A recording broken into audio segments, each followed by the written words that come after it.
Isso aí, meu povo. Muito bem. Vamos começar a nossa embromação dessa semana.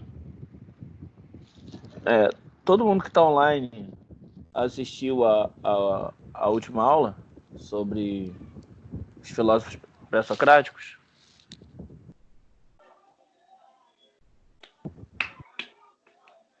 Sim. Ou alguém não assistiu?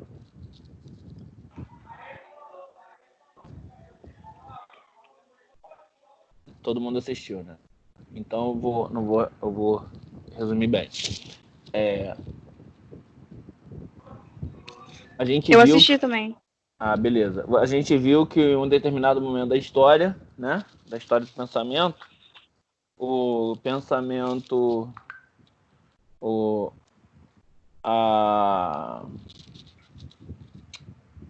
discurso mítico vai sendo deixado um pouco de lado e o discurso filosófico ele vai entrando mais em ação, né? Ele vai tomando a cena. Não é que a filosofia ela tenha substituído a mitologia, não é isso. Um termo melhor seria transcender, né? A filosofia ela transcende o discurso mítico como forma de explicação da realidade. Os primeiros filósofos eles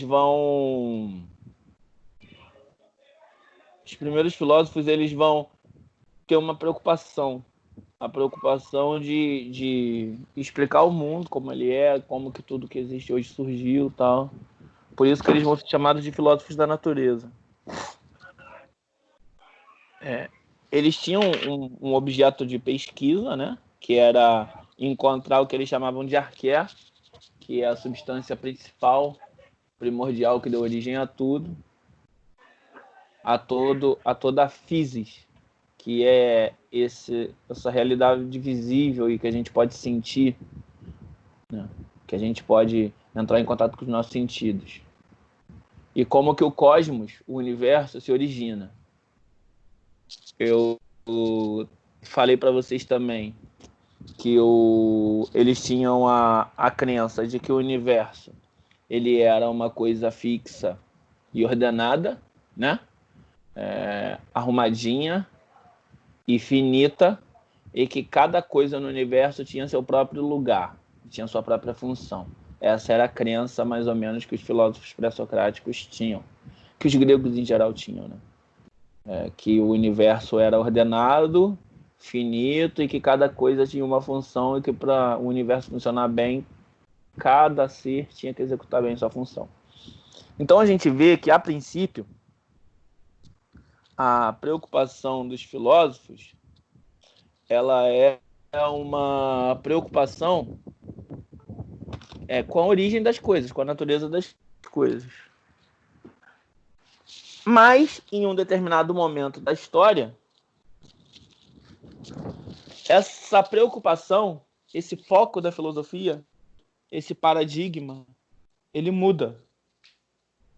Em um determinado momento da história, a natureza deixa de ser a preocupação principal dos filósofos, como tudo surgiu deixa de ser a preocupação principal do filósofo, e esse foco sai da natureza e vai para o homem, né? No caso, para o ser humano, como parte integrante da sociedade. Então, assim, a questão da natureza, ela fica um pouquinho de lado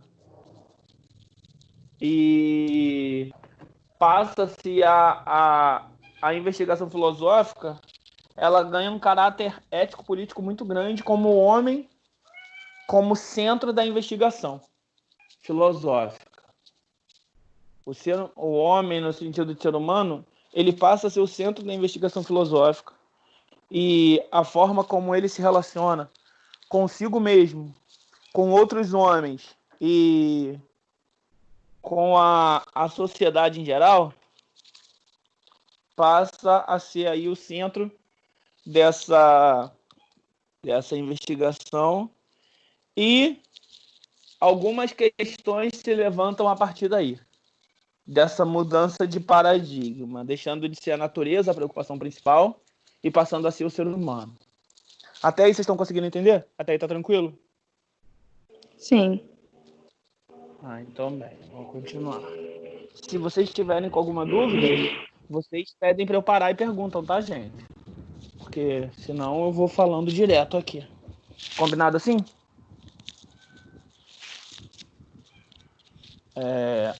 Sim. Mas, beleza. Então, por que essa preocupação, esse paradigma sobre a investigação filosófica muda? O que acontece, né? Da onde que surgiu essa mudança? Junto com essa mudança de paradigma sobre a investigação filosófica, aconteceram algumas mudanças sociais também, tá? À medida que os tempos mudam, à medida que a sociedade muda, o pensamento acompanha essas mudanças. Um exemplo disso é que a nossa geração hoje tem uma determinada opinião sobre alguns assuntos que nossos avós, nossos pais, nossos bisavós não teriam. Por exemplo, você, mano, qual o seu nome?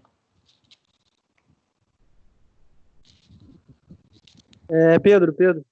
Pedro, o que você acha sobre fazer sexo por prazer, por exemplo? Sexo fora do casamento. Fazer sexo, transar por transar, fazer sexo por prazer, para satisfazer uma necessidade do corpo. Você acha isso errado? Acha certo? Acha normal? Anormal? Olha, assim, é normal nos dias atuais, mas eu procuro não fazer só por fazer. Eu procuro encontrar alguém especial, esse sentido assim mais antigo das coisas. Ai, que fofo, ele é romântico, é um cavaleiro. Um amante amada antiga do tipo que ainda manda flores, tipo a música do Roberto Carlos, que fofinho. Mas assim, Basicamente. a nossa geração, ela lida melhor com essa ideia, né? Você, Elizabeth, o que você acha? Você acha que a nossa geração...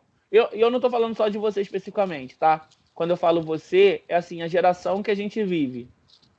As pessoas que têm mais ou menos a tua idade, a minha, assim, abaixo dos 40, por exemplo. Qual a relação que a nossa geração tem com o sexo?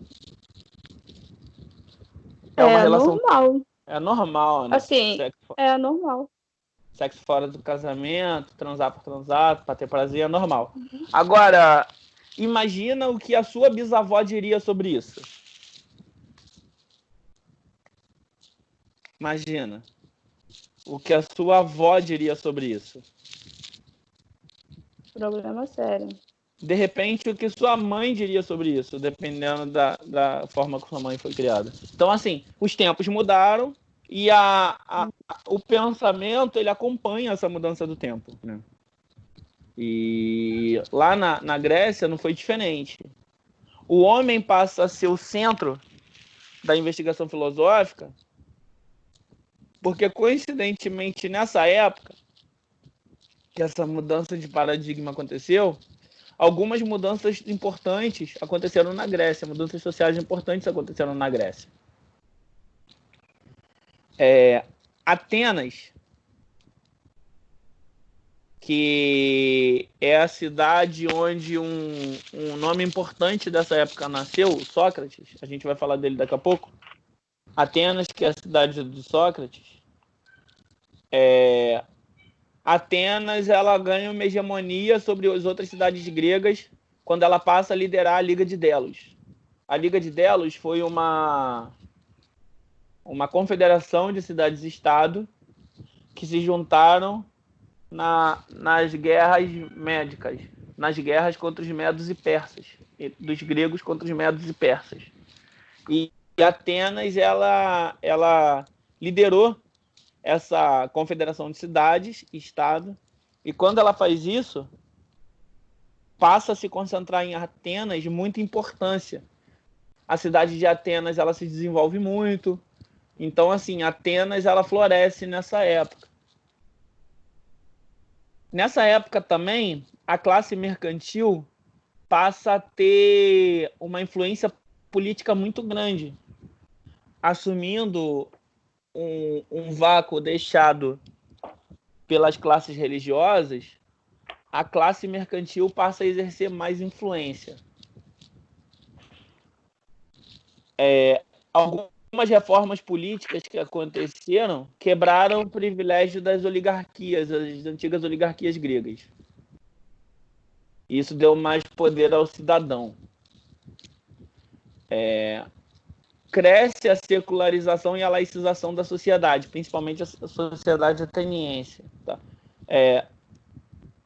Laicização e secularização são duas palavrinhas para poder indicar que a sociedade, a religião deixa de ser o foco principal. Tá? Um Estado laico é um Estado que não se prende a nenhuma religião como oficial. O Estado laico é o oposto do Estado religioso. A gente tem, por exemplo, lá no Irã, por exemplo. O Irã é um Estado religioso. O islamismo é a religião oficial do Irã e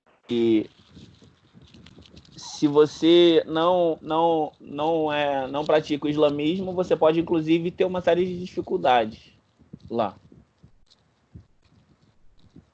O Estado, quando ele é laico, nenhuma religião tem proeminência.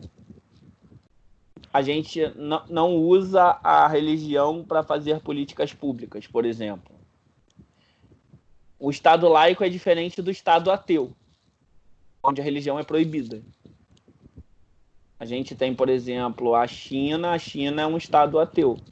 Você não pode praticar nenhuma forma de religião lá. Não é isso. O Estado laico, você tem liberdade religiosa. Só que a sua religião não vai definir os rumos das políticas de Estado. Na teoria, o Brasil deveria ser um Estado laico. Na prática, não é bem assim. A gente tem políticas públicas sendo pensadas a partir do ponto de vista de uma determinada corrente religiosa.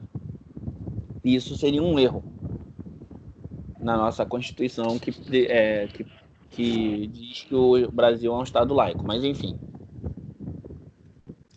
A sociedade grega, ela se laiciza e se seculariza. Ou seja, a religião deixa de ter tanta influência.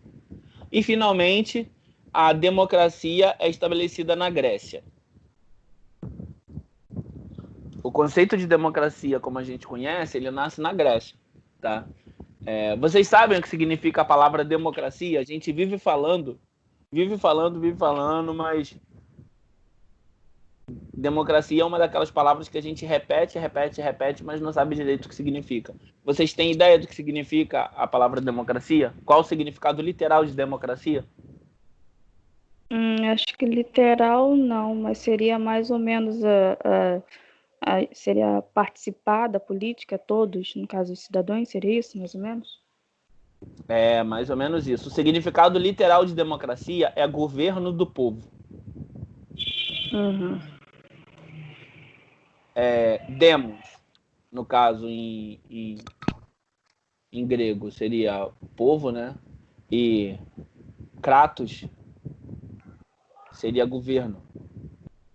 Democracia é o governo do povo. Da mesma forma como aristocracia é o governo dos melhores. Oligarquia é o governo de alguns. E, ultimamente, nós estamos vivendo macaquitocracia,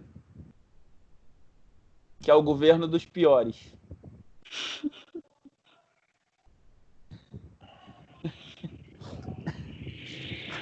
Ai, caralho.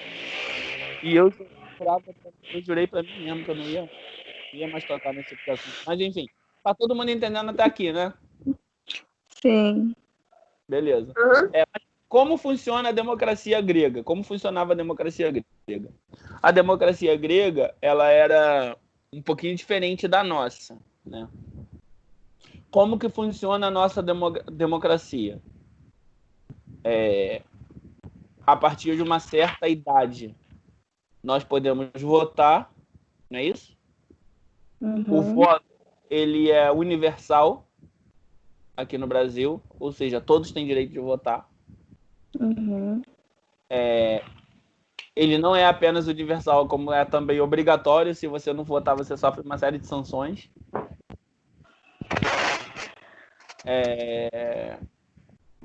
Não existe limite de gênero e o voto também não é censitário, ou seja, voto censitário é aquele que você precisa ter uma determinada renda para ter direito a voto. Não é assim. Uhum. E se você é de outro lugar, mas consegue cidadania brasileira, você também tem direito a votar. Se um estrangeiro que tenha cidadania brasileira, tenha conseguido cidadania brasileira, ele tem direito a voto. E o que a gente faz quando a gente vota? A gente escolhe, de 2 em 2 anos, a gente escolhe pessoas que a nível municipal, estadual e federal vão nos representar e vão governar e criar leis. Não é isso? De 2 em 2 Uhum. anos, a gente escolhe prefeito, vereador, governador, deputado, senador e presidente. Essas pessoas são aquelas que vão nos representar e criar as leis e agir para que essas leis sejam executadas. Daí o nome dos poderes. Legislativo, que é o que cria as leis, executivo, que é o que cria, o executa as leis. E também tem o poder judiciário, que é o que julga. E essa divisão dos 3 poderes, ela serve para que um poder fiscalize e contrabalanceie o outro, servindo de freio e contrapeso para que a gente não caia numa tirania. Quando um dos poderes suprime todos os outros, a gente tem um estado de exceção, que é o que a gente chama de ditadura, que foi o que aconteceu entre 64 até metade da década de 80, mais ou menos.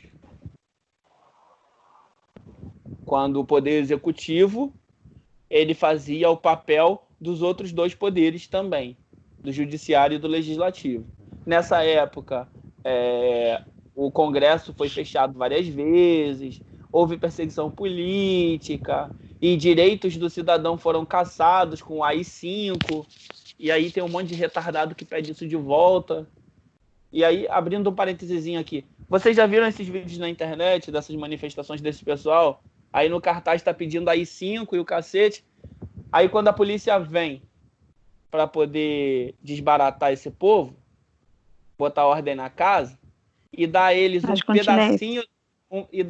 pedacinho, do que seria a tal ditadura que eles estão pedindo, eles reclamam. Vocês já viram esses vídeos? Principalmente agora, nessa época de isolamento, que o pessoal tá sendo, preso por não cumprir o isolamento. Vocês já viram algum desses vídeos? Aí rapidinho esses Já. fulanos, eu tenho direito de vir, eu tenho liberdade de expressão, não sei o que lá. Uhum. O imbecil fala sobre direito de ir, vir e liberdade de expressão, pedindo a ditadura, que é a primeira coisa que o ditador tira da gente. Enfim, parêntese fechado, de novo, vamos continuar. Então, essas foram as mudanças que aconteceram na Grécia, né? Eu estava explicando democracia grega. Essa é a nossa democracia, como a nossa democracia funciona. Só que a democracia grega não funcionava desse jeito. De que forma que a democracia grega funcionava? Para começar, só podia ter direito a voto quem era cidadão ateniense. Se você não era de Atenas, você não tinha direito a voto. Em Atenas tinha muitos estrangeiros. 2. Para você ter direito a voto, você precisava ser cidadão ateniense e livre. Escravo não tinha direito a voto. E a população de escravos de Atenas nessa época era enorme. 3. Você tinha que ser cidadão ateniense, livre e homem. Mulheres não tinham direito a votos. 4. Você tinha que ser cidadão ateniense, livre, homem, maior de 30 anos. Jovens não tinham direito a votos. Jovens, assim, menores de 30 anos não tinham direito a voto. 5. Além de ser cidadão ateniense, livre, homem, maior de 30 anos, você deveria ter uma determinada renda para ser cidadão ateniense. Ou seja, pobre não tinha direito a voto. Resumindo, só era cidadão ateniense mais ou menos 3% da população de Atenas. Só tinha direito a voto mais ou menos 3% da população de Atenas. Todo o resto não tinha. Mas mesmo assim, mesmo com esses números tão baixos, a democracia ateniense foi uma verdadeira revolução naquela época, no sentido de participação do cidadão na política.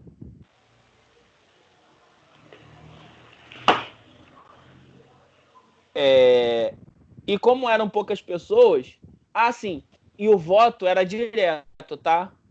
De que forma? Imagina o seguinte, Elizabeth. Oi. Imagina que você seja dona de uma fábrica qualquer. Você gostaria de ser dona de uma fábrica de quê? Fala aí. Chocolate. Chocolate. Você é dona de uma fábrica de chocolate, beleza? Qual é a matéria-prima do chocolate? Cacau. Cacau. Então, você que é uma dona de uma fábrica de chocolates, para você ter bastante lucro e gastar pouco, o preço do cacau ele tem que estar alto ou baixo? Baixo. Então, se dependesse de você para fazer uma lei para regular o preço do cacau, o que você ia dizer nessa lei? O que eu ia dizer nessa lei? Isso. Que o preço do cacau deveria diminuir, correto? Correto. E ia tentar convencer as pessoas de que diminuir o preço do cacau seria, assim, a melhor coisa a ser feita. Mas aí nós temos nosso amigo Pedro. Pedro, fala comigo. Opa! Então, Pedro, vamos dizer que nessa nossa historinha você tem plantador de cacau. Beleza. Beleza? Uhum. Você é plantador de cacau. Tá entendendo? Sim, sim.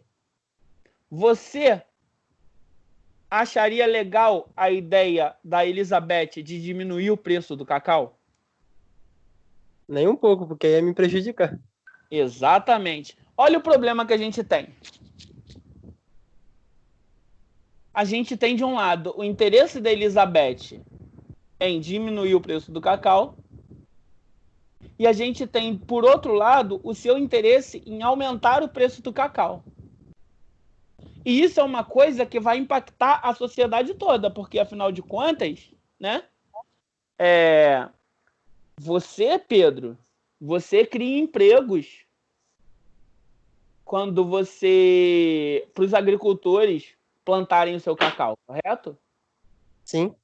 Você cria empregos. E, em tese, se aumentasse o preço do cacau, você poderia pagar melhor seus funcionários, não é mesmo? Sim, sim.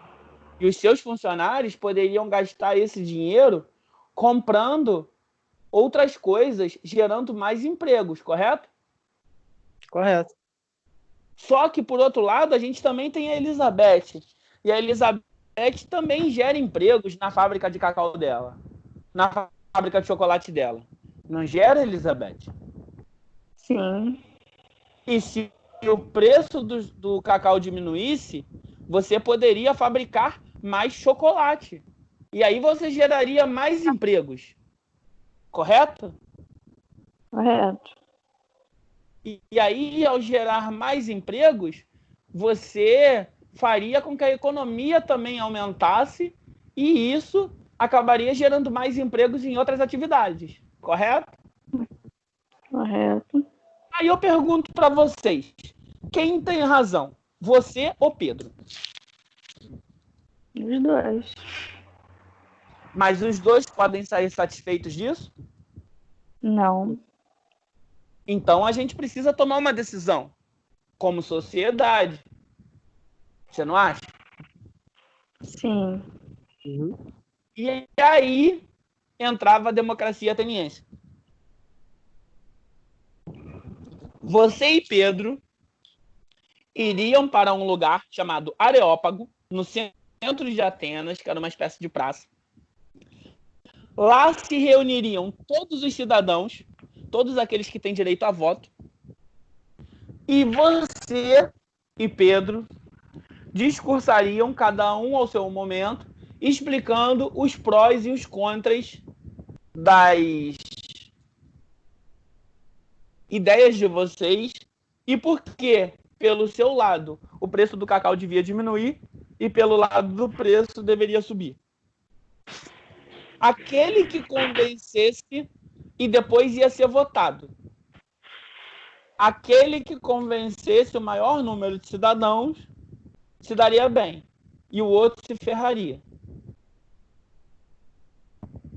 Era assim que funcionava a democracia grega. É o chamado voto direto. A gente teve experiências parecidas aqui no Brasil, através do plebiscito. A gente teve um plebiscito, por exemplo, no início dos anos 90. A gente teve um plebiscito para poder definir se o Brasil teria o regime presidencialista, seria uma democracia com regime presidencialista, onde o presidente é o chefe de Estado. Se seria uma democracia num regime parlamentarista, onde o chefe de Estado é o primeiro-ministro e o parlamento tem muito poder, que é como é, por exemplo, na Inglaterra, ou se nós voltaríamos a ser uma monarquia. E aí nós teríamos um rei. Sim, teve um período da história do Brasil, no final da ditadura, que meia dúzia de imbecis pensaram que ia ser uma boa a gente ter um rei. Inclusive, tem gente doida defendendo isso até hoje. É o tal do movimento monarquista. E tem lá o príncipe Dom João Bertrand, não sei o que lá das quantas, de Bourbon e não sei o que lá. Que são os descendentes diretos de Dom Pedro. Que estão aí há muito tempo. É a galera que mora lá em Petrópolis e em algumas outras cidades. É deputado pelo PSL. Príncipe Henrique. A gente teve um plebiscito nesse, onde foi voto direto, onde o povo brasileiro votou e foi escolhido o presidencialismo. E a gente teve um outro plebiscito também na questão do desarmamento. Se ia facilitar ou dificultar o porte de armas.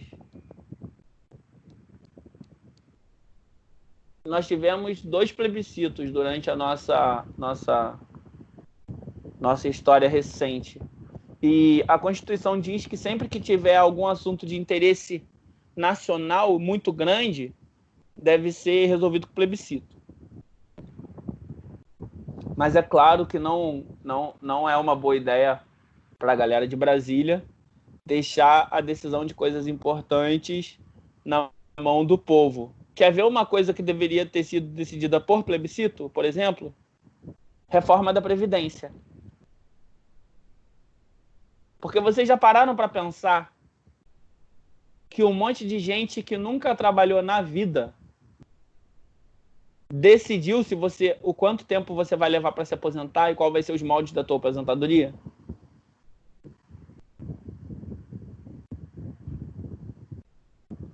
E outra, eles mexeram na aposentadoria da galera pobre, mas eles não mexeram na aposentadoria deles.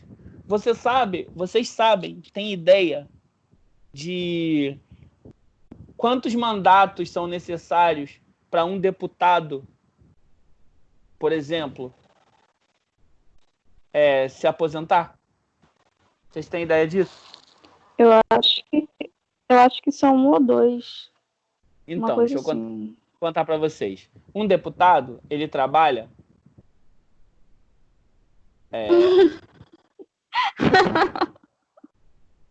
O que foi, gente? A pessoa começou a rir do nada. O que foi? Foi mal, esqueci de ligar o som aqui. Meu Deus. Satanás se levantando. Não, brincadeira. Uma semana de trabalho, em tese, tem quantos dias? No geral.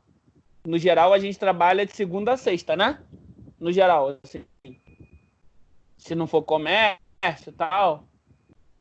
Em um escritório, a gente trabalha geralmente de segunda a sexta, não é isso? Isso. Então, uma semana de trabalho tem 5 dias. Só que uma semana de trabalho de um deputado, na verdade, tem 3 dias.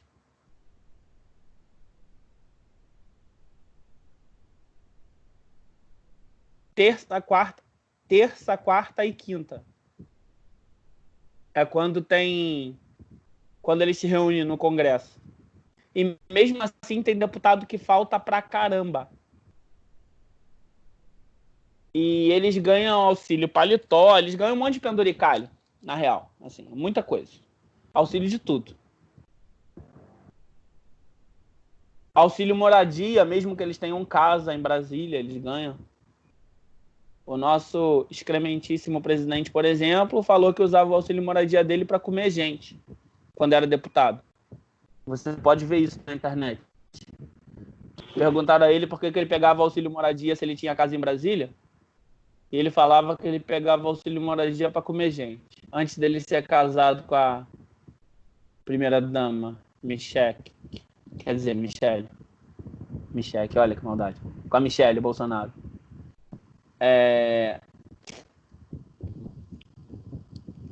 Então eles têm, né, essa semana de 3 dias de trabalho, ganhando isso, tudo que eles ganham. E eles, para se aposentar com a renda total deles, né, aposentadoria integral, eles precisam apenas de 2 mandatos, ou seja, 8 anos. Se você consegue se eleger em 2 mandatos seguidos, você já pode se aposentar. Então, quem se elegeu em 2012,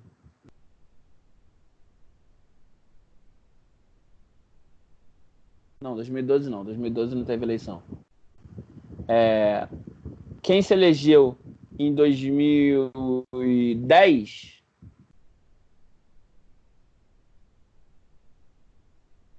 em 2018, já pôde se aposentar. E essa galera que decidiu sobre a reforma da Previdência. Olha que legal.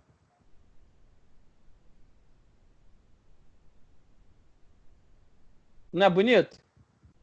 Um pessoal que muitos deles nunca trabalharam pesado de verdade na vida, decidiu que um cara que trabalha a vida toda como peão de obra tem que trabalhar até os 60 anos de idade.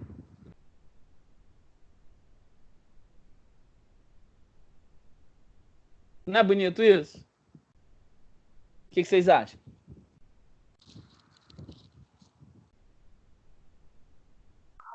É muita sacanagem isso sim. Pois é. Elizabeth, ela ligou o microfone e depois desligou. Pode falar, Elizabeth. Dá a sua opinião sobre isso. Oi, me ouvindo? Tô, pode falar. É, sacanagem, realmente. Realmente, o quanto é o trabalho, né? E querem decidir algo que eles não sabem. Pois é.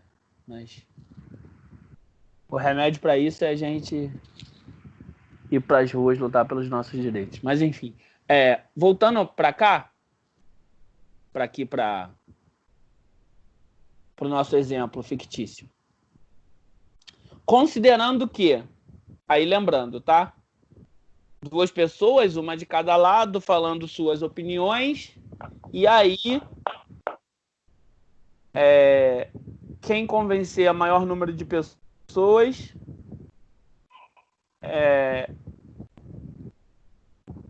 se dá melhor e tem seu interesse satisfeito.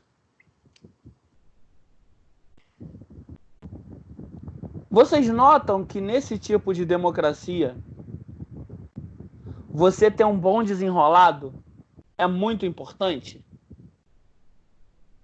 Vocês notam Sim. isso? Sim. E vocês notam também que nesse tipo de democracia, onde ter um bom desenrolado é muito importante, se você tiver um bom desenrolado, você pode ter seu interesse satisfeito, mesmo que seu interesse seja diferente do interesse da sociedade? Uhum. E vocês notam o quanto isso é perigoso para a sociedade? É nesse contexto que algumas figuras que vão ser chamados de sofistas vão aparecer. E é nesse contexto também que o principal adversário dos sofistas, o Sócrates, o filósofo, vai aparecer. Nesse contexto, onde o mais importante é ter bons argumentos, se levantam algumas questões, como, por exemplo, o que é a verdade? Se a questão é só convencer, qual é a importância da verdade? Quais são os critérios que eu posso usar para poder justificar aquilo que eu estou dizendo? Vale tudo na hora de convencer alguém? São essas questões que se levantam nessa sociedade e essas questões estão até hoje aí com a gente e Sócrates vai dar uma resposta e esse grupo de homens, os sofistas, vai dar uma outra resposta. E a gente vai entender um pouquinho o que ambos pensavam. Beleza? Alguma dúvida até aí? Ou tá tranquilo? Não. Tranquilo. Né? Então, vamos continuar. Vamos aí continuar. Primeiro a gente vai falar dos sofistas. Quem eles eram? Os sofistas, eles eram mestres itinerantes de retórica e oratória. Ou seja, ensinavam a você a falar bem, a ter desenrolado. Eles iam de cidade em cidade, oferecendo seus serviços a quem interessasse e pudesse pagar. Geralmente a políticos, né? Esses caras eram uma espécie de professores. E eles recebiam para ensinar os políticos a falar bem. Eles não tinham uma escola em comum no sentido deles praticarem a mesma coisa e terem sempre... O que eles tinham era uma certa ideia sobre a verdade. Eles tinham uma opinião sobre a verdade. Para os sofistas, em geral, não existia uma verdade absoluta. Uma verdade que valha para todas as pessoas, em qualquer lugar, em qualquer tempo, em qualquer espaço. Assim. E abrindo só um parênteses aqui rapidinho. Eu deixei lá no início da semana, quando eu falei que essa semana a gente ia ter aula e tal, no aviso lá no grupo do WhatsApp, eu deixei uma perguntinha também. Vocês lembram qual pergunta foi? Falei assim, pensem sobre isso e me respondam na aula e tal. Acho que é sobre o dinheiro, né? Porque o dinheiro tem valor, é isso? Isso. O que confere valor ao dinheiro? Vocês pensaram sobre isso? Não sei. Então, olha só. Eu vou só fazer algumas perguntas para deixar vocês pensando sobre elas enquanto eu continuo a aula. Imaginem aí na cabeça de vocês uma nota de R$100. Imaginaram? Uhum. De que material ela é feita? Qual o material da nota? Papel. Papel. Exatamente, papel. Eu suponho que vocês tenham um caderno aí perto de vocês, correto? Uhum. Sim. As páginas do caderno são feitas de quê? Papel. Papel. Muito bom. Imagine que vocês trabalharam o mês inteiro, ralando pra cacete. Receberam o pagamento de vocês. Sacaram o pagamento de vocês. E todo o seu salário está aí na carteira de vocês.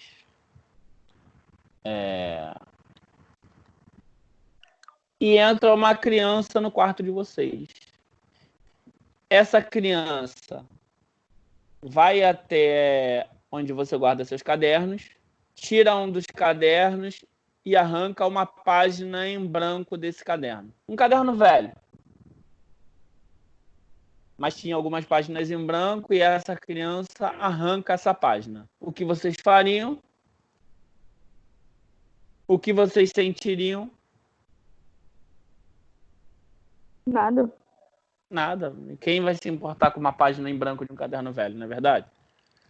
Uhum. Mas aí essa criança acha muita graça que você não fez nada e quando você vira de costas, ela vai até a tua carteira, abre tua carteira, pega uma nota de R$100 e faz a mesma coisa que fez com a página do caderno, ou seja, rasga. E aí, o que vocês sentiriam? Pequeno infarto. Uma dor profunda. E o que vocês fariam com essa criança?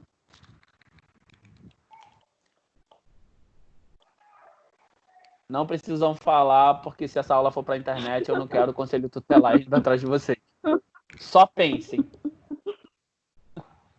Não, porque eu fiz essa pergunta, aí a garota da outra turma falou, eu mato! E já tinha a voz dela saindo, gritando com a filha que estava fazendo bagunça, aí ela tinha esquecido de desligar o microfone, né, e falava, eu vou quebrar a tua cabeça, não sei o que, não sei o que lá. É muito engraçado.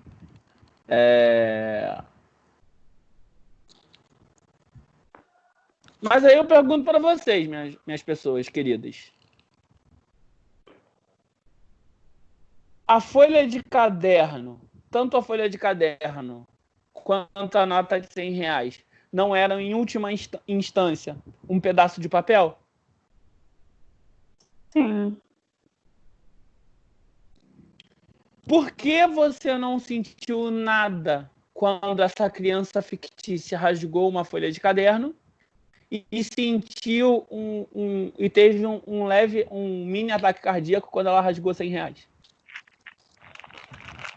Se são a mesma coisa. Foi dado Em uma tese, tem o mesmo importante. material. Mais importante. E aí vem a pergunta que eu fiz. O que confere essa importância, esse valor aos R$100? Ao dinheiro? Não é o material. A gente já viu que não é o material. Uhum. É a forma que ele é usado, né? Pode ser usado para trocar qualquer coisa que você queira adquirir. Tá, beleza. Mas aí você só está repetindo que ele é importante. Uhum. Mas você não me disse por que ele é importante. Quem Porque ele é conferiu essa importante, não sei. importância? Quem conferiu essa Sei lá, importância? foi um Quem conferiu valor ao dinheiro? Quem confere valor ao que tem valor? Quem decide que alguma coisa tem valor e outra não tem? Governo. Vocês sabiam que, atomicamente falando, em sua estrutura atômica, grafite e diamante têm a mesma estrutura atômica? Sabe não? A única diferença deles é que o grafite, o diamante, passou por uma pressão absurda. O grafite não.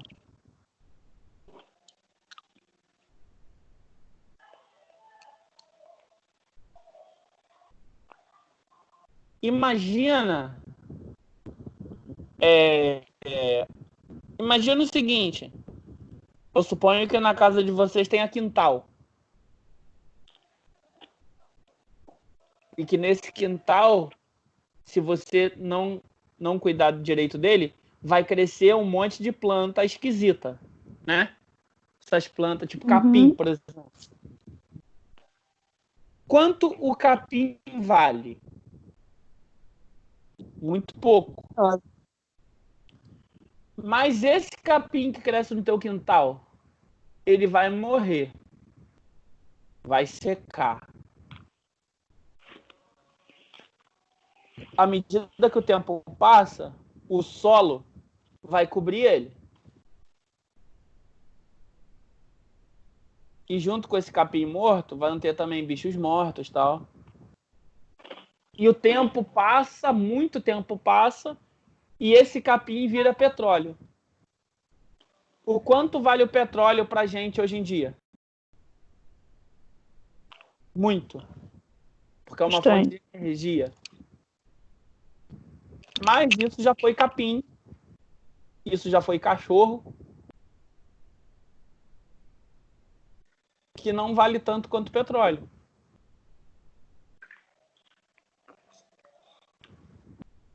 Aí eu pergunto a vocês. O que é que confere esse valor que a gente dá às coisas?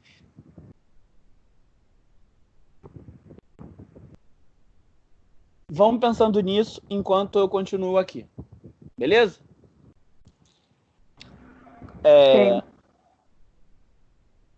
Voltando a falar dos sofistas. Os sofistas, eles tinham uma determinada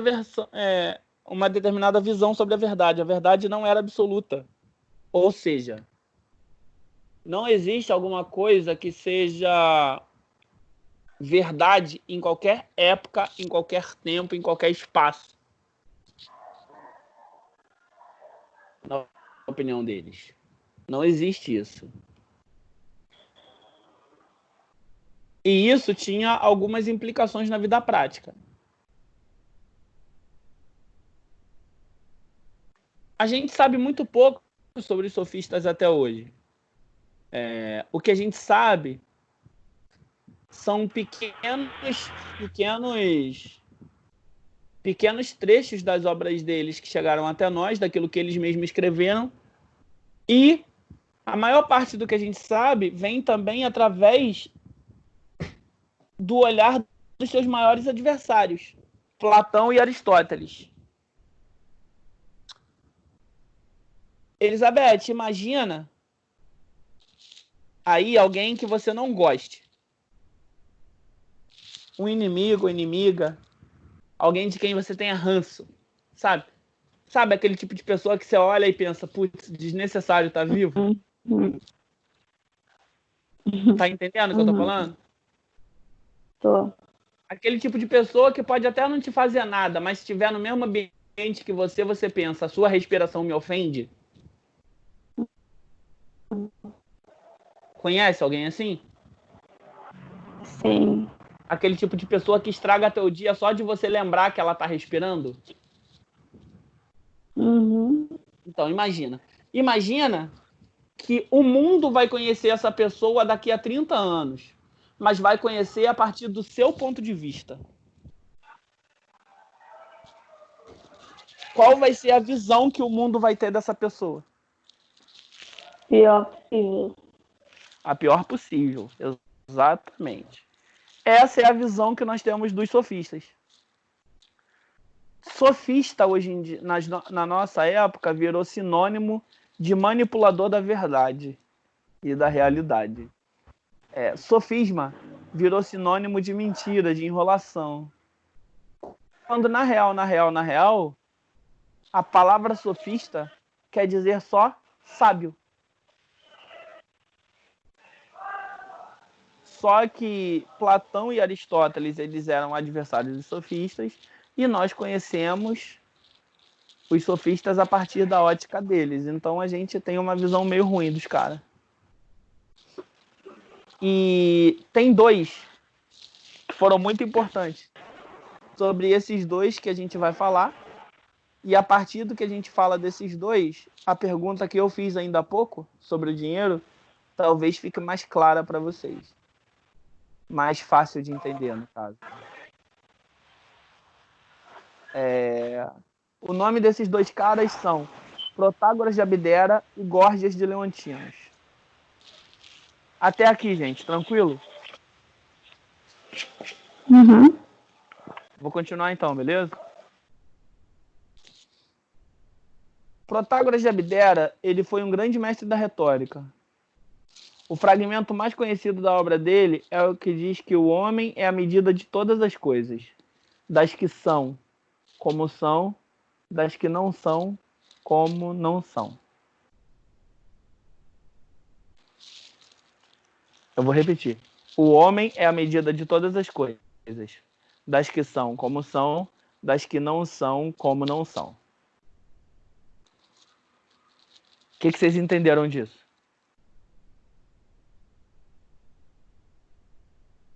Eu mesmo respondo. Bosta nenhuma, né? Complicado? Foi complicado? Parece que é tipo Sim. que dita o que vale e o que não vale, praticamente. O que é e o que não é. Menina esperta, é basicamente isso. É o ser humano que diz o que é e o que não é. Por exemplo, o que é que vocês estão usando para poder falar comigo nesse momento? Você, Elizabeth, o que você está usando para falar comigo? Telefone. Um telefone, um smartphone, correto? Você concorda Sim. comigo que em qualquer lugar do mundo esse aparelho vai se chamar smartphone? Sim. Sim, né? Então, Uhum. você concorda comigo que é uma verdade que esse aparelho se chama smartphone, correto? Uhum. Sim. Mas se amanhã você acorda e descobre que todas as pessoas do mundo estão chamando de esse aparelho de panela.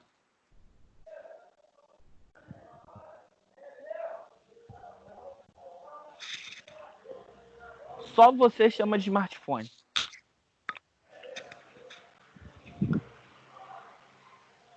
Quem vai estar mentindo? Eu. Por quê? Que a maioria falou, então é. Então você está dizendo que a verdade é aquilo que a maioria diz. Aparentemente, sim. Olha, parabéns, você é uma sofista.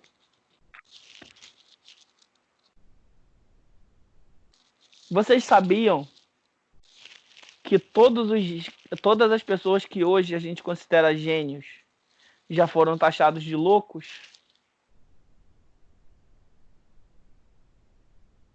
Porque falaram coisas que iam contra o senso comum? Uhum. Ou seja, o limite entre a loucura e a genialidade estaria no discurso da maioria. Quando a gente diz que o homem é a medida de todas as coisas, das que são como são, das que não são como não são, a gente está dizendo que é o homem que decide aquilo que é certo, aquilo que é errado, aquilo que tem valor e o que não tem valor. Ou seja, o dinheiro só tem valor porque nós, como sociedade, decidimos que ele tem valor. Uhum. O dinheiro, ele não tem um valor intrínseco a ele. Esse valor, quem dá, somos nós. Viajem comigo aqui rapidinho. Viaja junto comigo. Elizabeth, você provavelmente já teve vontade de ser invisível, correto? Em alguma vez na tua vida. Você já imaginou? Porra, Sim. imagina que da hora se ninguém pudesse me ver. Uhum. Então imagina o seguinte. Você acorda amanhã e percebe que as pessoas não conseguem te ver. Mas não é só te ver. Elas não conseguem te ver, te ouvir ou te tocar. Elas não conseguem sentir a sua presença de forma alguma. Você ia achar isso legal, sim ou não? Aí eu ia dormir o dia todo. Você ia achar maneiro no começo, né? Imagina, você ia dormir o dia todo sem ninguém para te perturbar. Você ia poder entrar em lugares que você nunca pôde, sem ninguém perceber. Ver coisas que você sempre quis ver, mas não pôde. Imagina as possibilidades. Aí veio a quarentena. É. Entrar na casa dos outros. Observar as coisas. Observar pessoas. Nos momentos mais toscos e íntimos. É isso aí. Só que tem uma coisinha, ô Elizabeth. Aí você descobre que essa condição é permanente.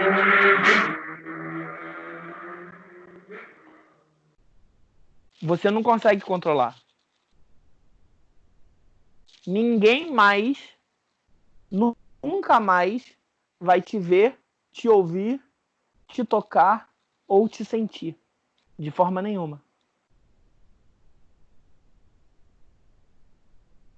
Seus amigos, familiares, as pessoas das quais você gosta.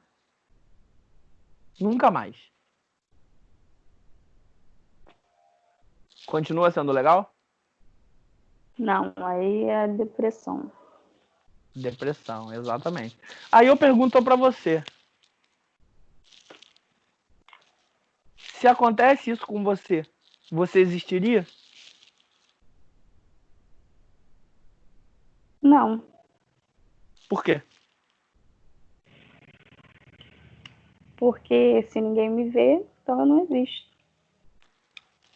Caramba.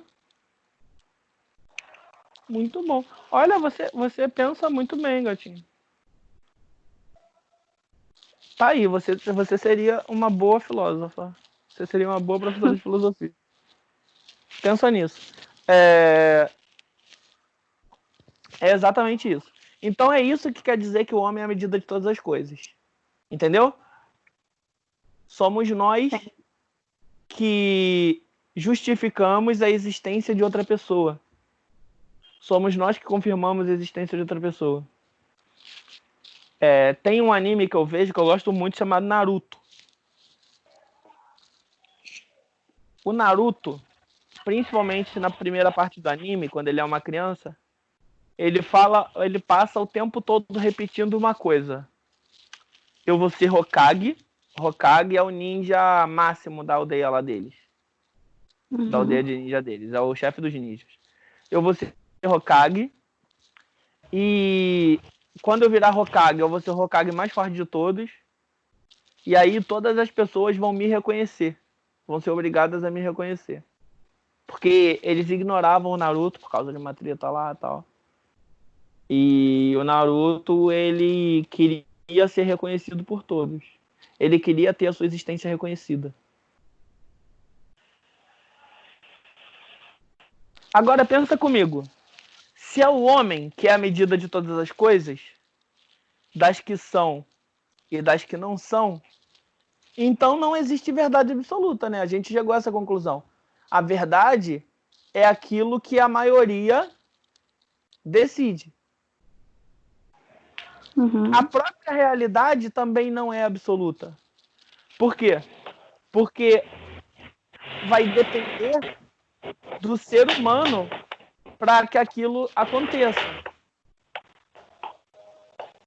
Assim, uma coisa pode ser boa ou ruim dependendo das pessoas que estão lá, que estão decidindo.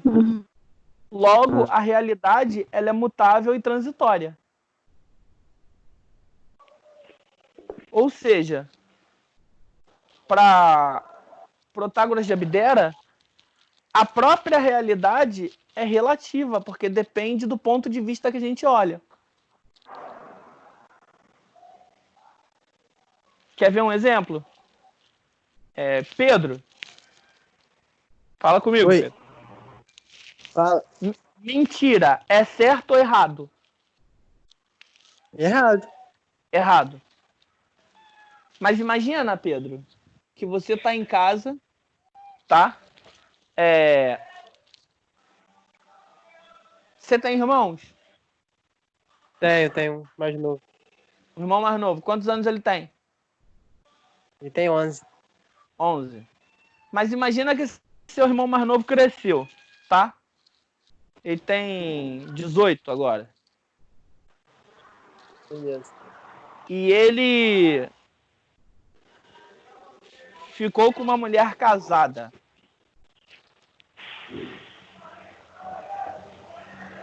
E o marido da mulher descobriu. Beleza. E bate na tua casa armado. Pra matar o teu irmão. Você sabe que o seu irmão tá no quarto dele dormindo. O maluco bate na porta.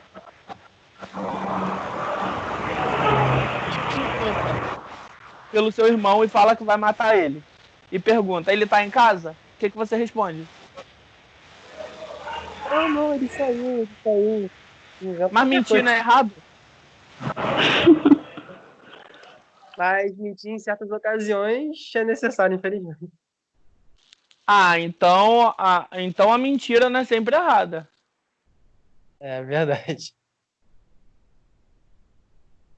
É verdade que a mentira não é sempre errada? Caramba.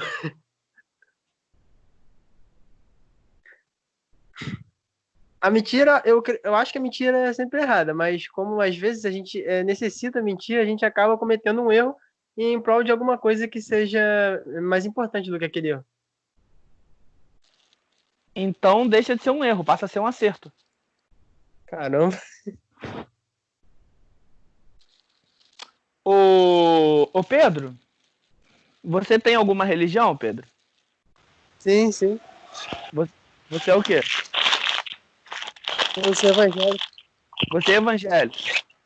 Uhum. Isso.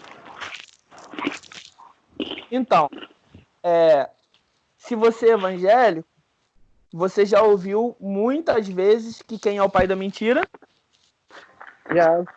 O diabo, o capeta, correto? O demônio, Correto. O cramunhão, o sete pele. Ele mesmo que é o pai da mentira. Aí eu pergunto a você, ô Pedro.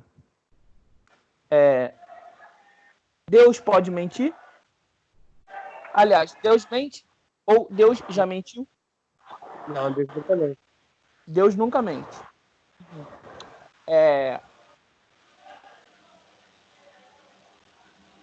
Você, obviamente, lê a Bíblia, correto? Correto. Correto. Você já ouviu a história de Samuel e Saul, Pedro? Sim. Depois de matar duas mulheres pedindo pela mesma criança, né? Não, essa aí é Salomão. Salomão, confundi. Saul é o rei que foi rei antes de Davi. E Samuel era um profeta. Ah, tá. Então, Saul era rei, só que fez muita merda, e Deus encheu o saco dele. E falou para Samuel assim, vai em Belém de Judá, na casa de um fulano chamado Jessé, e unge um filho dele para rei, para tomar o lugar de Saul, que eu não tô mais afim de Saul, não. Aí Samuel, conhecendo Saul, falou assim: Senhor, se eu fizer isso, Saul vai me matar. Porque, assim, ele não quer deixar de ser rei, então Saul vai me matar. Sabe qual foi a resposta de Deus? Deus falou assim para Samuel: então faz o seguinte, vai na casa de Jessé e chegando lá, você fala que foi para oferecer sacrifício.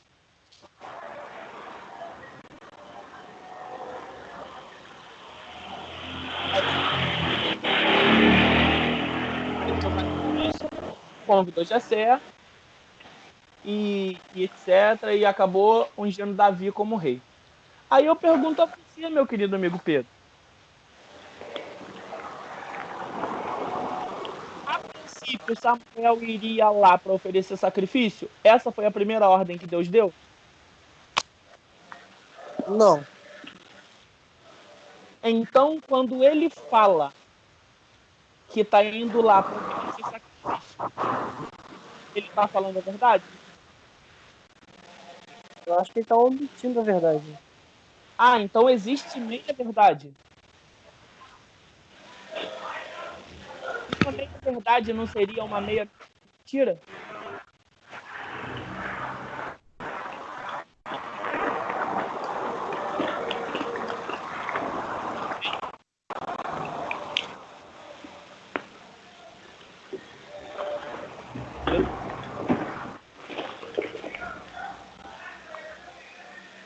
Pedro?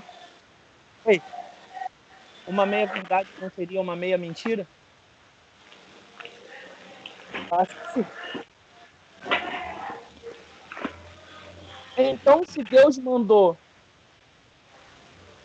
Samuel contar uma meia verdade, na realidade, Deus estava mandando Samuel falar o quê? Fazer o quê?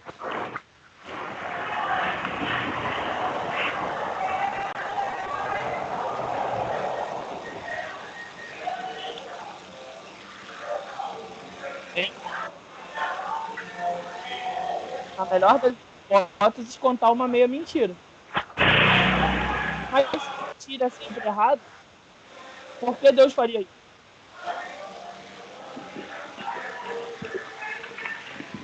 Difícil responder? Posso tentar responder com um exemplo que aconteceu comigo? Pode. Então, teve uma vez que eu estava numa rua e estava eu com meu amigo ouvindo uma música e perguntou, perguntou não, o ladrão não pergunta, né? Chegou pedindo os nossos celulares. Aí tava o celular dele lá com a música, eu tava no bolso. Aí o ladrão roubou meu amigo e falou: e você, garoto? Cadê seu celular? Aí eu falei: não tenho não.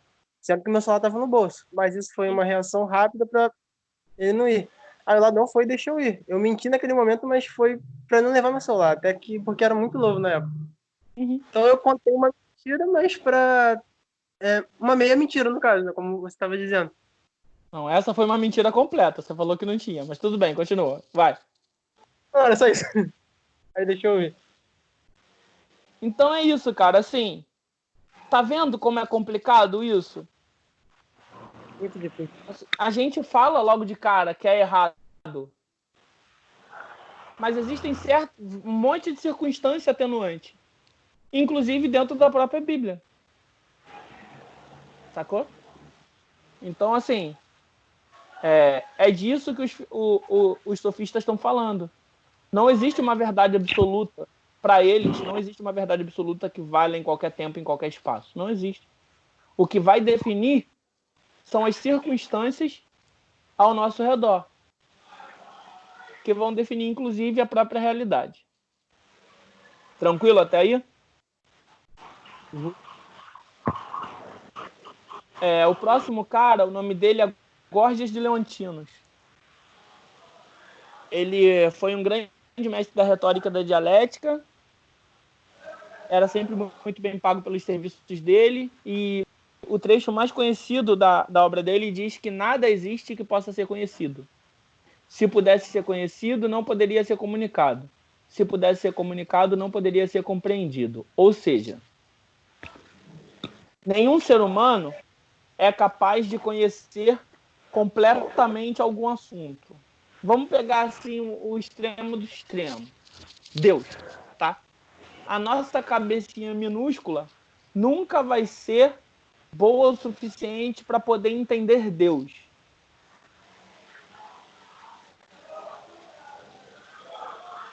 Mas mesmo que a gente consiga esse fato impossível de compreender completamente Deus, a gente não poderia comunicar, não conseguiria explicar. Porque, como diz a letra daquela música, ninguém explica Deus, ninguém explica.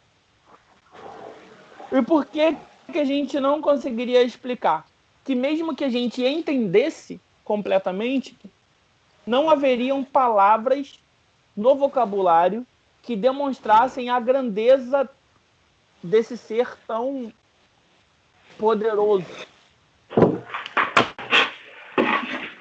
E mesmo que a gente conseguisse encontrar as palavras adequadas, não poderia ser compreendido. Ou seja, quem ouvia não ia entender. Inclusive, o Gorgias de Leontinos, ele se preocupava tão pouco com a questão da verdade que ele dizia o seguinte: mais importante que aquilo que é verdadeiro é o que pode ser provado ou defendido. Ou seja, mais importante que ser fiel é parecer fiel. Mais importante que ser honesto é parecer honesto. Mais importante que ser inocente é parecer inocente. Na visão desse sujeito, do Gorgias. Até aí, tranquilo? Alguma dúvida? A gente já está acabando. Mais 10 minutinhos e a gente acaba. Até aí, tranquilinho? Sim. Pode continuar? Aham. Tem uma pessoa aqui que está online desde que a aula começou e até agora não falou nada.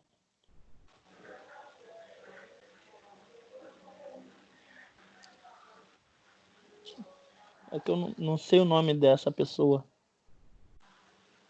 Tá aqui. Enfim. Vamos lá, vamos continuar.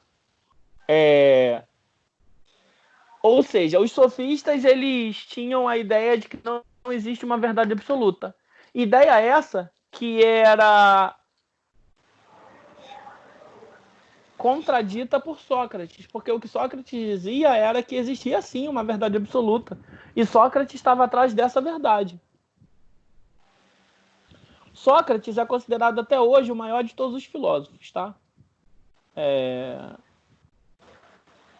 A gente não tem como ignorar o Sócrates. Mesmo que você discorde dele, que é o caso do Nietzsche, por exemplo, tem que falar dele.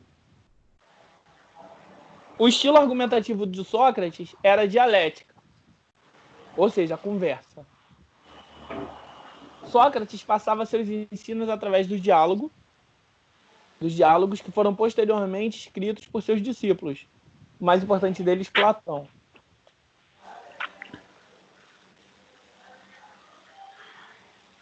Ele chamava o método dele de maiêutica, que significa literalmente a arte de dar à luz. Influenciado pela mãe dele, que era parteira. Como que funciona? Sócrates se considerava ele mesmo um parteiro, só que parteiro de ideias. Como que Sócrates fazia? Não tem essa conversa que eu tive com o Pedro agora sobre a questão da verdade? Que eu perguntei para ele o que era verdade, e ele foi respondendo, e eu fui respondendo em cima do que ele falava, e ele foi respondendo, e eu fui respondendo em cima do que ele falava, e até que chegou um ponto que ele disse, pô, é complicado?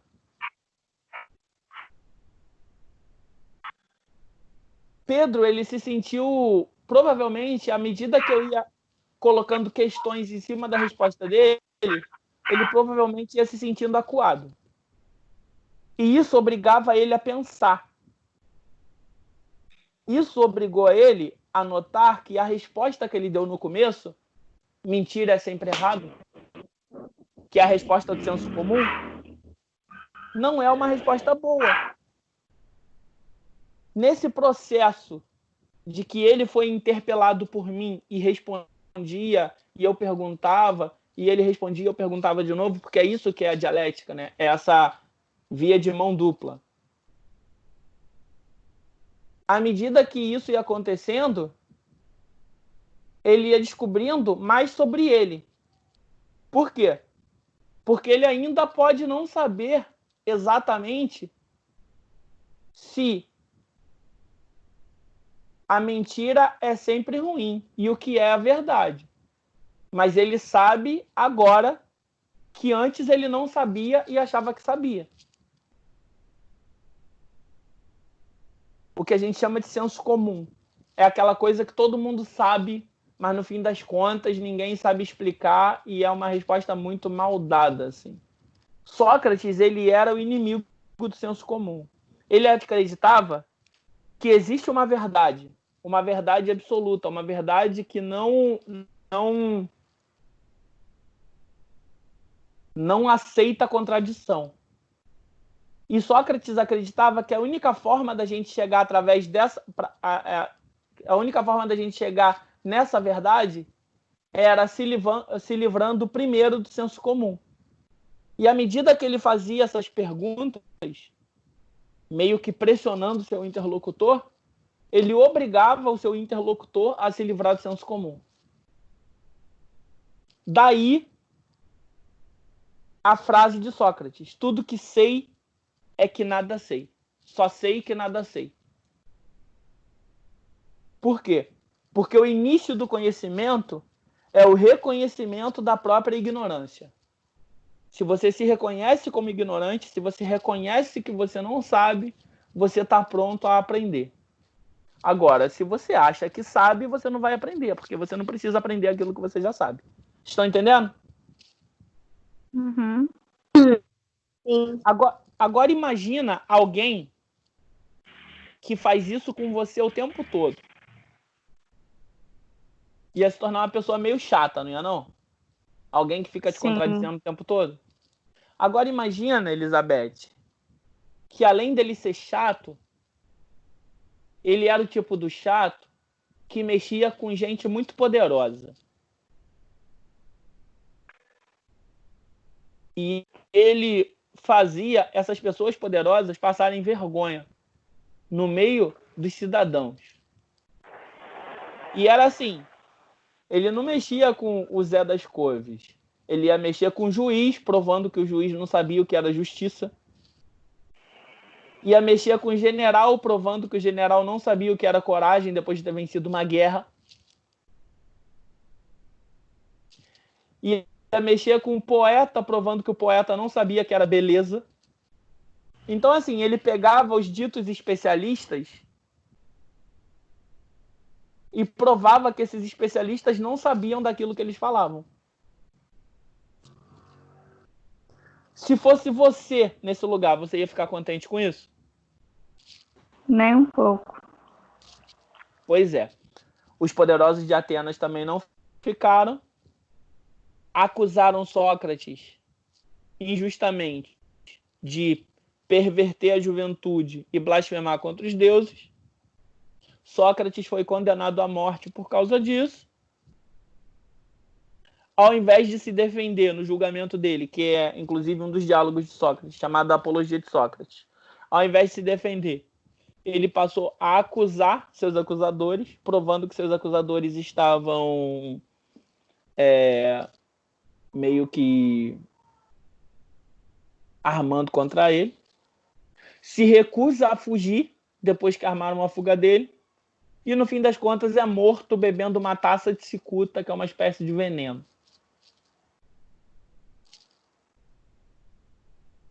Esse foi o resultado da democracia ateniense, a morte de Sócrates.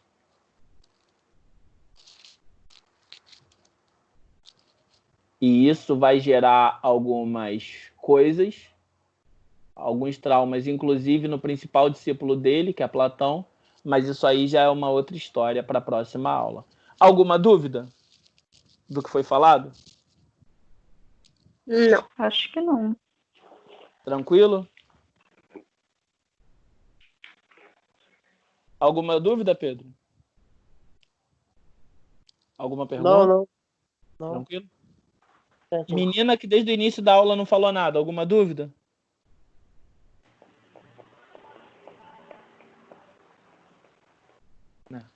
Provavelmente também não. Então é isso, gente. A nossa aula fica por aqui. E qualquer dúvida é só mandar lá no grupo de WhatsApp que a gente responde ou me manda pelo privado mesmo. Valeu? Um abraço. Tchau para vocês. Por Tchau. favor, Elizabeth, acaba com a chamada de você, por favor, já que você começou. Tá.